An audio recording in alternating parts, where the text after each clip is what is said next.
Olá, alunos. O meu microfone sempre começa com ruído, então vou falar um pouquinho aqui. Essa época de pandemia está complicada, cada dia mais as aulas online, nem todos vocês estão conseguindo acompanhar programando. Então dessa vez eu vou tentar fazer uma aula mais teórica, mas infelizmente a próxima a gente vai ter que codificar e quem não tem computador em casa acaba não conseguindo praticar. Mas vamos lá. Introdução ao Ajax. Isso aqui é mais uma aula da nossa programação web designer, dos nossos conteúdos que a gente está previsto ver. O Ajax é o último, mas a gente poderia até inserir mais algum conteúdo como o Angular. Se tudo estivesse correndo muito bem, se não fosse a pandemia a gente ia dar, mas não, eu vou fazer agora a introdução ao Ajax. Nós vamos aprender o que é Ajax, depois, próxima aula, utilizar o Ajax. Depois nós vamos começar a misturar todas as tecnologias que a gente aprendeu em prol de um projeto. Infelizmente, a distância está dificultando um pouco devido à falta de equipamentos para vocês. Até que utilizar o web não é um problema para a gente, nós somos profissionais da área de informática. Porém, nem todos vocês têm disponível um computador que rode legal o NetBeans, o servidor web de modo geral. Então vamos à aula. Ajax, para começar, o Ajax ele não é algo novo. Ele simplesmente é uma mistura onde você vai pegar o JavaScript, utilizando Doom, trabalhando Doom, que a gente já viu nas nossas aulas, do CSS e XML. E também, é lógico, o HTML, né? Então, o conceito se resume em conhecer bem Ajax, trabalhando com Doom, CSS e XML. Peraí, mas isso a gente já fazia trabalhando com JavaScript. Exato. Então, o nosso próximo passo, para quem domina JavaScript, é trabalhar Ajax. Mas como é que funciona o Ajax e por que a gente trabalha Ajax? Enquanto a aplicação, toda vez que a gente abre uma página, a gente clica, tem que carregar, carrega, fecha a página inteira, abre uma nova página. O Ajax ele já facilita a vida da gente nesse sentido.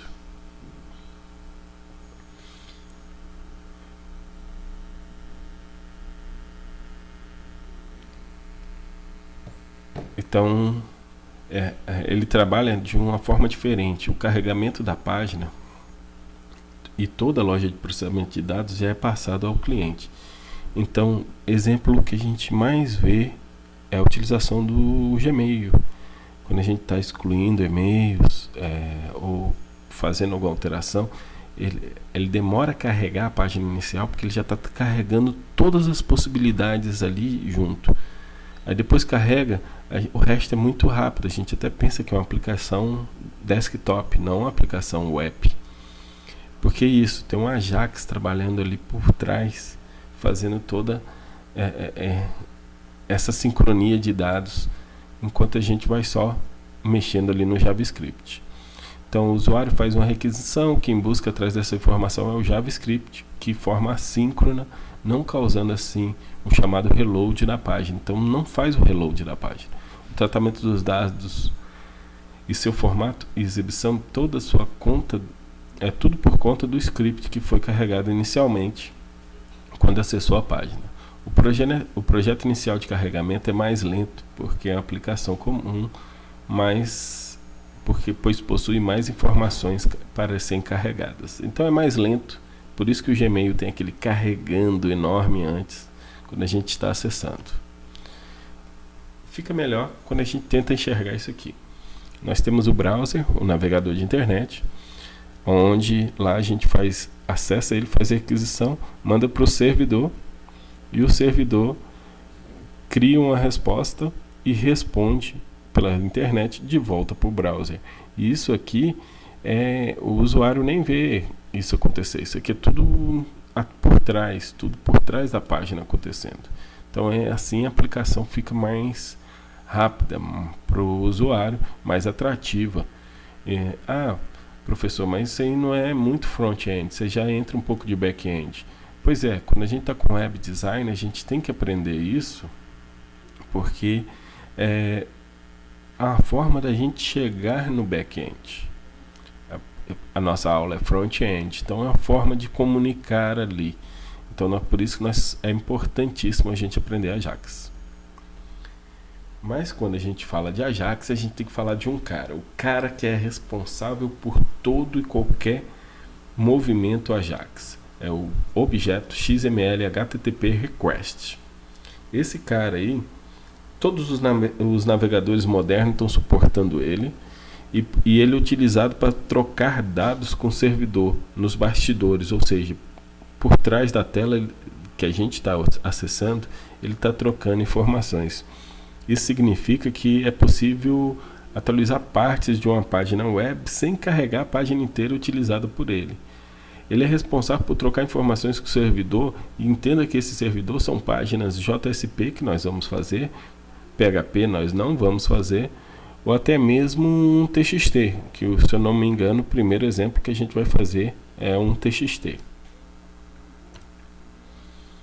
A declaração em JavaScript de um objeto XML HTTP Request é var xHTTP new XML HTTP Request. Esse XHTTP, que é um nome qualquer que está colocando, mas por padrão os desenvolvedores colocam XHTTP, mas eu poderia chamar do nome que eu quisesse. Se eu quisesse chamar de banana, eu chamava de banana. Se eu quisesse chamar de Flamengo, campeão, tudo junto, sem acento, sem tio, eu podia chamar. Então eu chamo do nome que eu quiser. XML HTTP Request é o nome da classe, e esse objeto eu chamo do nome que eu quiser. Por padrão colocamos XHTTP. Principais métodos desse objeto XML HTTP Request. Principais métodos tem o new, que é o método construtor. Vocês que tiveram aula de orientação a objeto sabem que é o método construtor. Temos o método open, que é o que abre a conexão com o banco de dados. A gente tem que passar alguns dados, que está ali o método, o URL, o assincronismo, o usuário e o password. O usuário e password não são obrigatórios, somente quando tem. O método send e o método abort. Alguns desses, o método open e o método send, eu vou entrar mais em detalhes mais para frente na apresentação. Algumas propriedades do objeto XML HTTP Request. Para falar a verdade, aqui está todas as propriedades dele. Ele só tem essas 6 propriedades: on read state change, read state, response test, response XML, status e status test. Nós vamos estudar um pouco mais a propriedade read test e status. On read state change é toda vez que tiver uma mudança no read state. Aí gera esse evento, on read state change. Vamos lá, propriedade read state. O que é a propriedade read state? Ele é uma propriedade que é aguarda o status do XML HTTP request. Quando for 0 o valor dela, quer dizer que a requisição não foi iniciada. Não teve nenhuma requisição com o servidor. Isso é o normal da página antes da gente clicar, antes do usuário clicar para enviar alguma coisa, submit, um submit da vida, é assim que fica.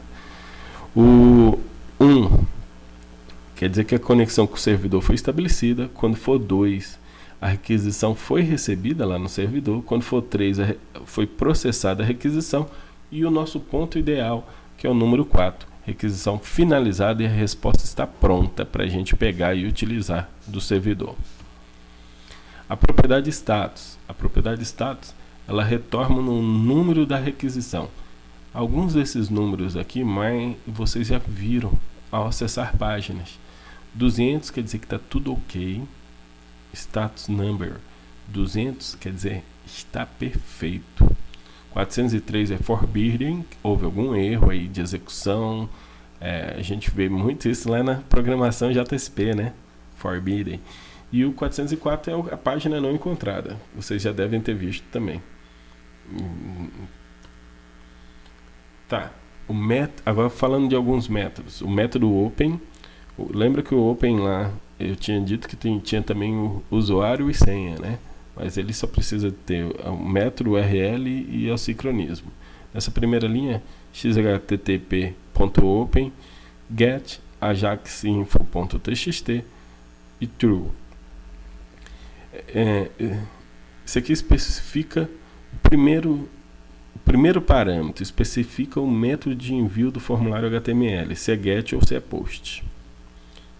Então o primeiro parâmetro é esse, é o método. O segundo parâmetro é o URL, localiza o servidor que vai responder, sendo um arquivo. A gente podia botar aqui um endereço no JSP, nesse caso aqui eu botei um arquivo texto, ajaxinfo.txt, porque o nosso primeiro exemplo é bem básico, bem simples e tem isso. E o async é para ver se a conexão é assíncrona ou síncrona. Nesse caso aqui ela é uma conexão assíncrona. O que é assíncrona? Estou enviando agora e não vou aguardar a resposta, vou continuar com a página. Quando é síncrona, ele fica esperando a resposta para continuar com a página. Normalmente utilizamos true para assíncrona. Método send. Método send é o que manda a requisição para o servidor. Mas a gente tem duas maneiras de utilizar ele. Porque quando a gente envia formulários usando o método get ou usando o método post. Então, se a gente quiser usar o método get, a gente usa o send sem nenhum parâmetro sendo enviado. Se a gente usa o post, a gente passa os parâmetros dentro do parênteses do post, certo? Então essa é a diferença de utilizar o send. Esse aqui é um exemplo de código completo. Esse código completo, nosso servidor Ajax é um TXT.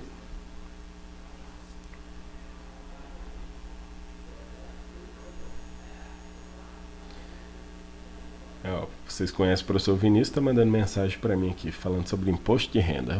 Tirou minha concentração, mas tudo bem. Aí vocês podem ver que aqui nós temos a parte do JavaScript, onde está iniciando o script e terminando o script aqui.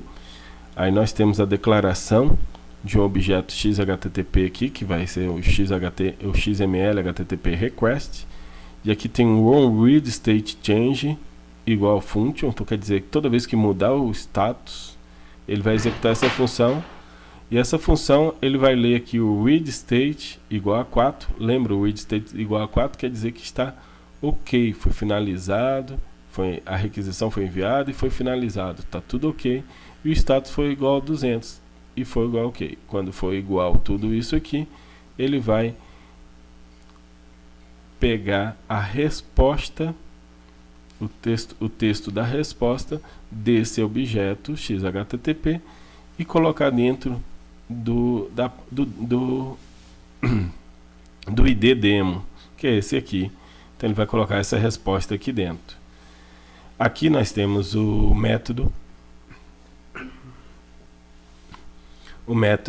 open, onde está enviando via get ajax.txt e é assíncrono. E se é get, eu uso o método send. Na próxima aula, desculpe pessoal, na próxima semana a gente vai testar isso utilizando um servidor para, no caso nós vamos usar o servidor Tomcat ou o Glassfish, um dos dois, para fazer essa resposta para a gente e ter essa requisição, certo? Então até semana que vem, respondam a presença no Moodle. Um grande abraço a todos.